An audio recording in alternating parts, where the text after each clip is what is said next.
দাদা সামনে থেকে একটু সরবেন।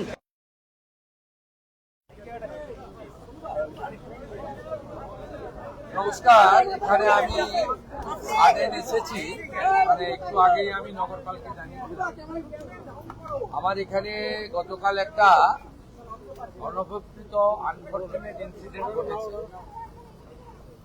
কেউ অ্যাজিটেশন করতে পারেন, তার ডিমান্ড রাখতে পারেন, সেটা লফুল এবং লজিক্যাল হওয়া উচিত। এটা ডেমোক্রেটিক কান্ট্রি। আমরা পুলিশের নিচের তলাতেও বলেছি ভার্চুয়াল করে যে কোনো গ্রুপ, যে কোনো ইন্ডিভিজুয়াল, যে কোনো পলিটিক্যাল রিলিজিয়াস গ্রুপ, তারা তাদের যে কোনো বক্তব্য, দাবি বা অ্যাগ্রিড পার্সন, তারা ওসিআইসিদের সঙ্গে মিট করবেন এবং তাদের কাছে রিপ্রেজেন্টেশন দেবেন, জানতে চাইবেন, সেটা তাকে স্যাটিসফাইড করা এবং যথাযথ উত্তর দেওয়ার দায়িত্ব কনসার্নিং পুলিশ স্টেশনের। এটা নিয়ে আপত্তি নেই। তো হঠাৎ করে কিছু লোককে জড়ো করে ধর্মীয় স্লোগান দিয়ে পাথর ছোড়া, এটা শ্রীনগরেও বন্ধ হয়ে গেছে। আমার মনে হয় পশ্চিমবঙ্গে বা কলকাতাতে এটাও বন্ধ হওয়ার খুব দরকার রয়েছে।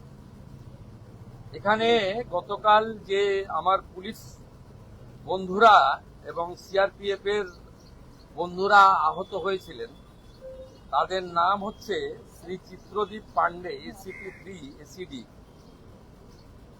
Inspector Rajesh Kumar Singh, OC Beniapukur PS, ASI 18,159, এটা number, Shyamal Kumar Ghosh of DRO ACD, constable Shahzada Sheikh Beniapukur PS, constable Tarun Kumar Das DRO ACD, CB Anirban Majumdar. এর বাইরেও আমাদের দুজন সিআরপিএফ এর বন্ধুরা, তারাও ইনজোর হয়েছেন।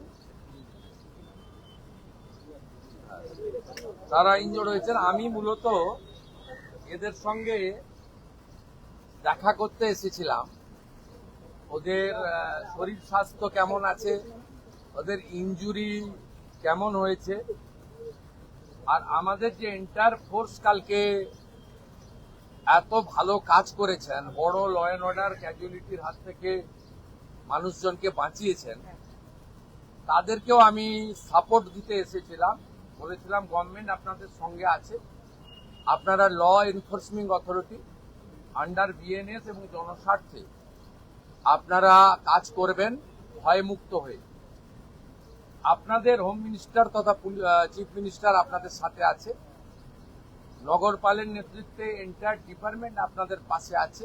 ওদের প্রাইমারি মেডিকেল ট্রিটমেন্ট হয়েছে, একজন দুজনের ইনজুরি ক্ষতও আছে, আমি দেখেছি নিজের চোখে। আমি শুধু আপিল করব, এই কাজগুলো করবেন না, এই কাজগুলো থেকে বিরত থাকুন। যদি মনে করেন আগের সরকার আছে, আগের নিয়ম আছে, আগের মতো পুলিশকে, ফোর্সকে হাত পা বেঁধে রেখে দেওয়া হবে, তাহলে কিন্তু ভুল করবেন। তো ক্লিয়ার মেসেজ, জিরো টলারেন্স এই ধরনের ভ্যান্ডালিজম, হুলিগানিজম, রাউডিজম এবং anti national, anti social activities we are not allowed. আমি পুলিশ মন্ত্রী, হোম মিনিস্টার হিসেবে লাস্ট ওয়ার্ড বলে গেলাম, একটা পুলিশের গায়ে যদি হাত পড়ে, এই সরকার তার আইন প্রয়োগ করে যতদূর যেতে হয় হবে। শুধু অ্যারেস্ট নয়, কনভিকশন করানো পর্যন্ত ক্লোজ মনিটরিং করার দায়িত্ব আমাদের থাকবে। আর পুলিশের সমস্ত বন্ধুদের বলবো, বিএনএস যা বলেছে, আপনাকে ট্রেনিং পিরিয়ডে যা বলেছে, আপনার সুপিরিয়র যা অর্ডার দেবে অন স্পট, আপনি চিন্তামুক্ত হয়ে করবেন। কে কোন দল করেন, কে কোন ধর্মের লোক, কে কোন সম্প্রদায়ের লোক, কে কোন প্রভাবশালীর ক্লোজ লোক, তার এগেনস্টে অ্যাকশন নিতে গেলে 5 বার ভাবতে হবে। আপনারা এই চিন্তা মুক্ত করুন। মাননীয় প্রধানমন্ত্রী বারে বারে বলেছেন, বেঙ্গলে ভয়ে আউট, ভরসা ইন। এন্টায়ার পুলিশ ডিপার্টমেন্ট, বিশেষ করে আমাদের কলকাতা পুলিশের যে তাদের যে পারফরমেন্স, তাদের যে উচ্চতা, এই উচ্চতাকে ফিরিয়ে আনার জন্য, দক্ষতাকে কাজে লাগানোর জন্য গভর্নমেন্ট তার সাথে আছে। এটাই আমার বক্তব্য। আমি খুব হ্যাপি এখানকার ইনভেস্টিগেটিং অফিসার এবং সুপিরিয়র পুলিশ অফিসাররা ইতিমধ্যে 40 জনকে গ্রেপ্তার করেছে এবং নগরপাল নিজে এটাকে, আমাদের সিপি নিজে এটাকে মনিটরিং করছেন। লফুল অ্যাকশন আন্ডার বিএনএস যেটা করার দরকার, এটা আইনগতভাবে তারা করবে। সেটা যে চিফ মিনিস্টার, হোম মিনিস্টার আমি বলবো না, আইনে যা লেখা আছে সেই অনুযায়ী ব্যবস্থা হবে। একটা কথাই আমি বলে গেলাম, জিরো টলারেন্স।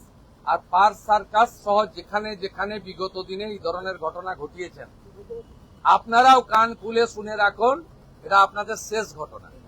এরপরে আর কোনো এই ধরনের অ্যাকশন আমরা করতে দেব না।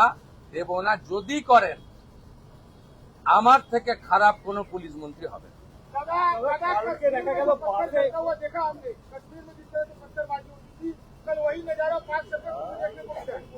देखिए, कश्मीर में पहले खत्म हो गया, कश्मीर में बहुत पहले खत्म हो गया। जब धारा 370-35A को एबुलिश किया भारत सरकार, तब से खत्म हो गया। कश्मीर में इस तरीके से इंसिडेंट नहीं होता।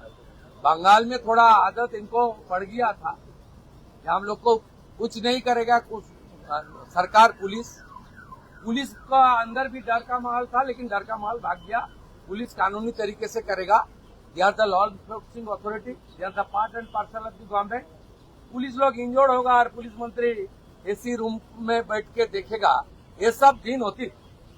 पास्ट इज पास्ट, छोड़ दीजिए। अभी गुंडागर्दी बंगाल में खत्म, जीरो टॉलरेंस। मैं ऑन स्पॉट आकर उनको साथ मुलाकात किया, नहीं बुला के बात किया। ये मैसेज जो उपद्रवी है, उनको भी ये मैसेज चला जाना चाहिए कि ये सरकार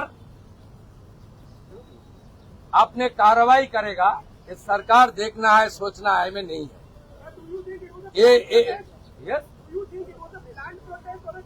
it's a plan incident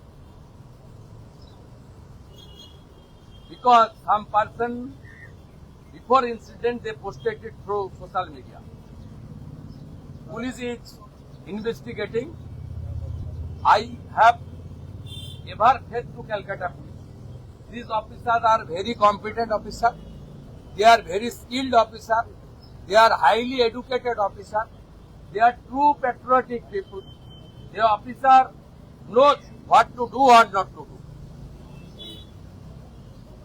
Earlier, police is non-functioning due to some political ill motive. Now they are free. They are working as per the law within the BNS. And the main principle of our constitution, or the people of the people by the people. जनता के लिए जो काम करना चाहिए वो करेगा। Superior police officer जो आदेश करेगा, ये डिसिप्लिन ऑर्गेनाइजेशन ये करेगा। और बाकी कलकत्ता पुलिस का स्ट्रेंथ और मॉडर्नाइजेशन, इंफ्रास्ट्रक्चर, लॉजिस्टिक सपोर्ट, ये सब हम लोग विद इन 6 मंथ, अब देख लेना, कलकत्ता पुलिस सबसे अच्छा पुलिस बन जाएगा। उनको सपोर्ट देना चाहिए। अभी हम लोग सेंट्रल होम मिनिस्ट्री से रिक्वेस्ट करूंगा, जो 40 कंपनी पैरामिलिट्री है, ऑल्टरनेट अरेंजमेंट तक उनको यहाँ रखना चाहिए। नहीं तो हमारी मैन पावर इतना शॉर्टेज हो जाएगा कि उपद्रवी को मौका मिल जाएगा। ठीक है, हम सब लोग डिस्कशन कर लिया क्या करना चाहिए। जनता को आश्वस्त कर रहा हूँ, पूरा पुलिस को सरकार का कोऑपरेशन कीजिए। और कोई एग्रीवनेस है, कोई पुलिस के खिलाफ, कोई किसी का खिलाफ कोई शिकायत है, तुरंत आकर OCIC से मुलाकात कीजिए। OCIC का खिलाफ कुछ है तो DC का साथ मुलाकात कीजिए। DC का खिलाफ कुछ है तो लाल बाजार में जाकर कीजिए, नहीं तो मेल में भेज दीजिए। CP का खिलाफ कुछ है तो नवान्न में CO में भेज दीजिए। सब हम लोग देख लेगा, लेकिन हाथ में पत्थर उठाना, पत्थरबाजी करना और रिलीजियस नारा के साथ गुंडागर्दी करना, ये बंगाल में नहीं होगा, नहीं होगा, नहीं होगा।